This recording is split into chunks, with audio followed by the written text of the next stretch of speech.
ودي إسر عامت حاوي لما دك أسخفلي كأسيلو ماتا بدحريو كوحكوحني سنة جارزي نحد سبت تزاريبكي نفسي كتفيا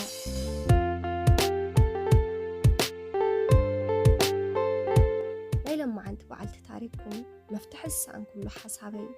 ناباهم كما تساقددوني أنا عدمي 16 تخون عدي مس ولدتني عبايتا دورياتني بمطفاء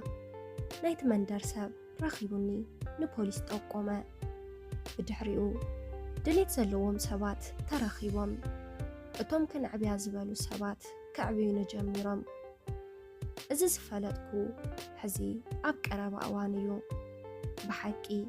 زعبيني كمدنا بونكوينهم ولدي سقبروا وخلو نقرات إنما مالو إليهم أعبيومني والحد معالتي كاب سلسة دقوم فاليومني أي فلتون أهنون بز نقر بدعمي حقوستي قالوم زي مخاني نوعلو أي فلت النيرة برقز ناتي ملكة كابتوم نايكال أتقلعوت ፍጹም ዝተፈለየን ጽብቕትን ናይ ቀያሕ ዳማ ብምዃነይ ናቶም ድማ ቀያሕቲ ግን ድማ ደስ ዘይብል መልክዕ ብምዃኑ ኣነ ደኣ እንታየ ንኦም ዘይመስል ዝብል ሕቶ ኣብ ርእሰይ እንዳዓበኹ ብዝመጻኹ ቁፅሪ ይፍጠር ነይሩ ድሓር ተደጋጋሚ ሕቶይ መልሲ ንኽረኽበሉ ደለኽሞ ምስ ጠየቅኩዎም ታሪካይ ኩሉ ዘይፈልጦ ዝነበርኩ ዘርዚሮም ተዛረቡኒ ነገር ግና ብስጋ ኣይንውለድ ክንበር ብመንፈስ ጓልና ይኺ ኢሎምኒ ጓል ኣንስተይቲ ናይ ስጋ ቆልዓ ስለ ዘይነበሮም በቲ ገዛ ተፈታዊት ቆልዓ ንስኺ ክበሉኒ እቲ ዝነገሩ ንሓቂ ዋላ ዘይተጸብኽዎ ነገር እንተኾነ ፍሉያት ወለዲ ስለ ዝረኸብኩ ናይ ሓዘን ስምዒት ተይተሰምዐኒ ህይወተይ ብጽቡቕ ቀጸለ ብትምህርተይ እውን ብዝሓሸ ቤት ትምህርቲ ዝሓሸ ነጥቢ እንዳምጻኹ በብዓመቱ ጽቡቕ ነጥቢ ዘምዝግብ ተምሃሪት ኮይነ ሕዚ 10ይ ክፍሊ ተምሃሪት ኮይነ እያ ተማሂራ እውን ብጣዕሚ ጎበዝን ተጽዕኖ ፈጣሪት ጓል ኣንስተይቲ ንምዃን ከዕድመ ንላዕሊ ዝኾነ ነገራት የስተውዕል ጀሚረ ካብ ቤት ትምህርቲ ክሳብ መንደር ዘለው ዝተፈላለዩ ናይ ሰባት ዘረባታት ብጥንቃቐ ዝሓልፍ ለባም ቆልዓ ነበርኩ ነገር ግና ብዝሓለፈ ሓምለ ለይቲ 7 ሰዓት ማይ እናወቕዐ እንተሎ ወዲ 20 ዓመት ሓወይ ናብ መደቀሲ ክፍለይ ቀሲሉ መፀ ብድሕሪኡ ጓሕጓሕኒ ደንጊፀ መኒኻ ምስ በልኩ ኣነየ ሕሙንዩ ብጣዕሚ ምስ በለኒ ተደናጊፀ ካብ ዓራት ወሪደ እቲ በሪ ኸፊተሉ ናብ መደቀሲ ክፍለይ ኣትዩ ትበርዕ ፀውዮ ምስ በለኒ ሕማቕ ስለዚ ሓሰብኩ ዓፅዮ ኣብ ዓራተይ ጠረስ ከፊሉ ከብዱ ከም ዝሓመመ ሰብ ከምስል ጀመረ ኣነ እውን ተደናጊፀ ንባባ ክዛረቦ ምስ በልኩ ኣይ ግደፊ ሕዚ ክሕሸንዩ ደኺምዎ መፁ ኣይንረብሾ በለኒ ድሕሪ ቁሩብ ፀንሒት ሕዚ ሂሹንዩ ሓደ ሕቶ ክሓተኪ ክብል ጠየቐኒ እሺ እንታዩ ንሱ ክብል ንሕቶኡ ብሕቶ መሊሰሉ ኩሉ ሻብ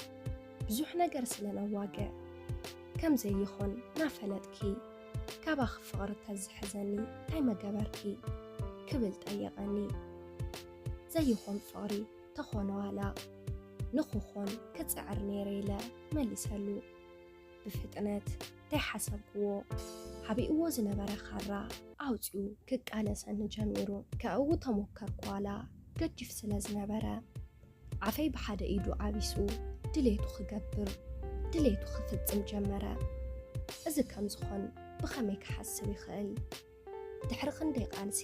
ፍቕሪ ሒዙኒ እዩ ብዝብል ምኽንያት ተሓጓሰይ መንጢሉኒ እንታይ ክገብር ከም ዘለኒ ጠፍአኒ ኣብቲ ግዜ ኣዲ ኣቕሓ ንምምፃእ ዱባይ ከይዳ ነይራ ኣቦይ ድማ ብንኩ ወፂኡ ኣምሽ መፂኡ ደኺምዎ ደቂሱ እዩ ነይሩ እዚ ድሕረብ ልዕሊ ምፍጻሙ እናነበዐ እንታይ ክገብር ፍቕርኺ ኣብ ውሽጠይ በርቲዑ ክቆጻጸሩ ከቢዱኒ ግና ዝነገር እዚ ንሓደ ሰብ ተዛሪብኪ ነፍሰይ ከጥፍእ እየ ናትክ ናይ ህይወት መንገዲ ክውን ክበላሾዩ ስለዚ ፈተይኮንኩን ነዚ ነገር ገይረዮ ሕሰብሉ እሞ ነፍስኻ ረጋግኢ ክብል ተዛረበኒ ውፀለይለ ዓውበል ኩሉ ብድሕሪ ዛ መዓልቲ ኩሉ ናይ ቁልዕነተይ ጽቡቕ ዘበናት ጠፊኡ ተደምሲሱ ኩሉ ነገር ብሓደ ጊዜ ኣበላሽለይ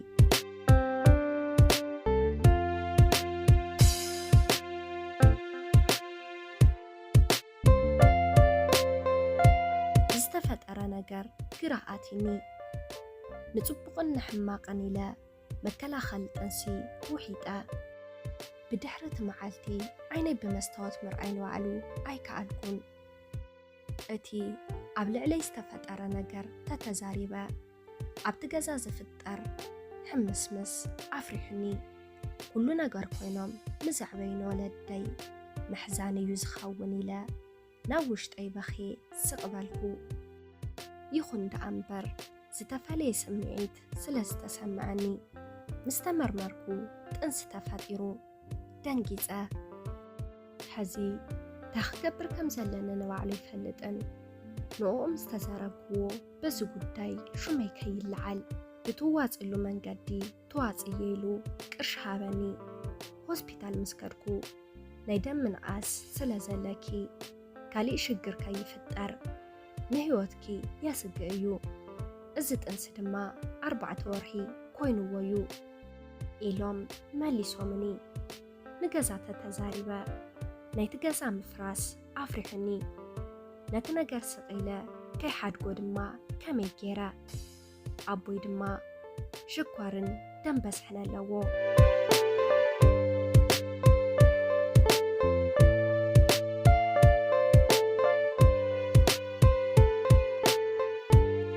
እቲ ነገር ኣብ ብዙሕ ሕልምታተይ እንቅፋት ኮይኑ ዝመፀኒ ነገር እዩ ተተዛሪበ ስድራይ ንስጋ ወዶም እንድሕር ደኣ ተድልዮም ናተይ መፀግዒ ናበዩ ክኾን ናይ ብሓቂ ብጣዕሚ እየ ሓዚነ እንታይ ክገብር ከም ዘለኒ እውን ኣይፈልጥን በጃኹም ሓሳብኩም ግደፉለይ ሰላም ተኸታተልቲ ማኪ ሚድያ